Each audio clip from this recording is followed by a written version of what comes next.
About a minute and a half after the email went out to our board announcing my appointment, the first email came back. And for those of you who pay attention to board meetings, you know that it came back from Harvey Braunstein.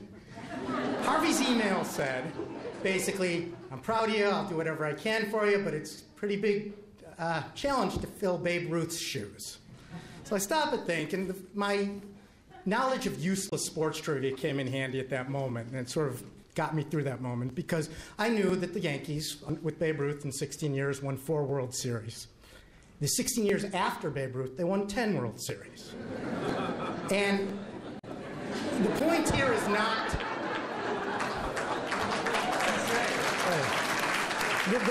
my point here is not that nobody's going to fill Babe Ruth's shoes and nobody's going to fill Bob Aaron's shoes. But I believe in our team. I believe in our team, the people in this room, the lay and professionals, and I think we can continue to move this great community forward with this team. Bob has been a mentor and a friend of mine for 10 or 11 years. I remember our first meeting. I came into his office, just some kid who thought he knew everything, with an idea saying, we're marketing our young adult missions all wrong, we need cute girls, we need to do this. And he said, basically, good, do it. And from that moment on, Bob empowered me, and he's empowered me ever since. Last night, about 100 community professionals from rabbis and from all the agencies and federation got together to honor Bob. And one after another, people came up and talked about the impact professionally and personally he's had on their life. And it really was a testament to the great community spirit throughout this community that Bob has built. You hear a lot, Bob the consummate fundraiser, Bob the visionary, but to me, really, it's his unwavering commitment to the Jewish future that puts Bob on our Mount Rushmore, and I'm really honored to know you, Bob. Thank you, Nancy Grossfeld, our president, who drives around in her PT Cruiser doing good deeds all day. The great thing about Nancy, she inspires people because not only does she do the right thing, she does it for the right reason. And in the last few months, watching her handle her current situation with her typical selflessness, her grace, energy, and most of all, her courage is inspiring to a different level. We're really lucky to have Nancy as our president. Norman, who left, Norm always thinks community first. It's usually 8:23 Sunday morning when I get a call, or 9:58 on Tuesday night, but he's really passionately committed to our community, and he'll continue to be so. Winston Churchill said about Harry Hopkins, Roosevelt's chief advisor during the Second World War, he referred to Hopkins as Lord Root of the Matter. That's what I think about with Doug Etkin, because we sit in these meetings and Doug gets it, he gets to the point faster than anybody I've ever seen, and I think that skill set will serve our community marvelously in the coming years. And to Bobby Slatkin, our community stands in awe of your accomplishments, and on behalf of the Jewish people, we're very proud for you to receive our highest honor, and Yashir Koach to you and your family. For my personal story, I'm of this community. I'm a Jewish Detroit guy, and my parents here, I'm really honored that they're here tonight with the rest of my family, Stuart and Susan, to share in this. But I've been given incredible gifts and opportunities by this community. And I'll just quickly tell you about one of them that really transformed my life and how I see myself as a Jew. In 1990, I participated in my first Federation mission to Israel.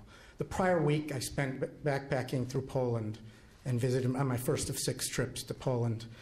And on the third night of the mission in Israel, we went in the middle of the night to Ben Gurion Airport. We stood on the runway and watched a plane of Jews from the former Soviet Union arrive in Israel for freedom.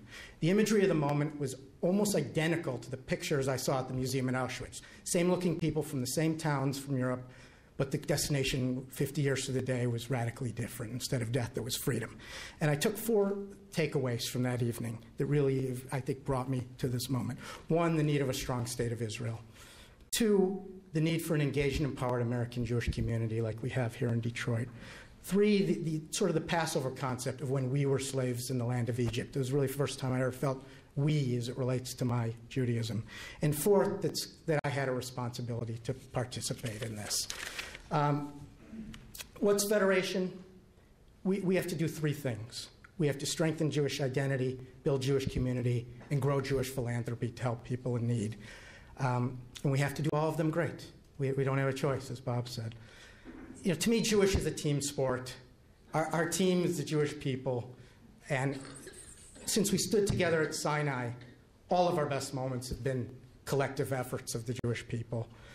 We have historical greatness in this federation. We're one of the great fundraising communities in the world.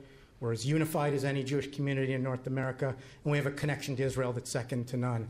But we still have to grow the movement. With our population shrinking, we have to, all of you, we have to get out there and ask and grow and open the door and bring people in. We have to help our agencies spend more time doing what they're great at. As a company, because we're a community organization, we may never be the fastest rabbit, but we have to be the fastest turtle. We need to streamline and collaborate, as Doug said, and take some calculated risks in a changing economic environment. We'll face plenty of tough decisions, but I promise you that I will look out for the best long-term interest of our community and the Jewish people. This is sacred work. I take it very, very seriously. Our people have faced much tougher days than we are facing today. Our community will endure as we have endured. We're living in the golden age of the Jewish people, and one of the great places to be as a Jew here in Detroit. I believe our best days lie ahead of us, and I'm honored and humbled to serve this community and look forward to doing so. Thank you.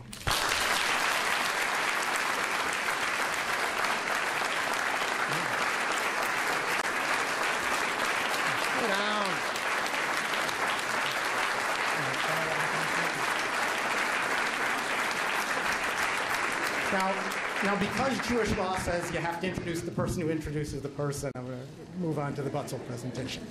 58 years ago, the first Butzel Award was presented to Julian Krolik by the Jewish Federation. The award, named for an outstanding leader of our community, was designed to honor each year that person or persons who characterize the highest ideals of Jewish communal leadership. Since then, each year, Federation has recognized an individual who epitomizes the devotion and commitment that are unique to our Detroit Jewish community.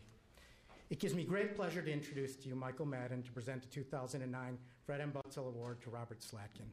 Mickey is a longtime active member of the Federation Foundation, and he received his own Butzel Award in 2003, and he continues to serve our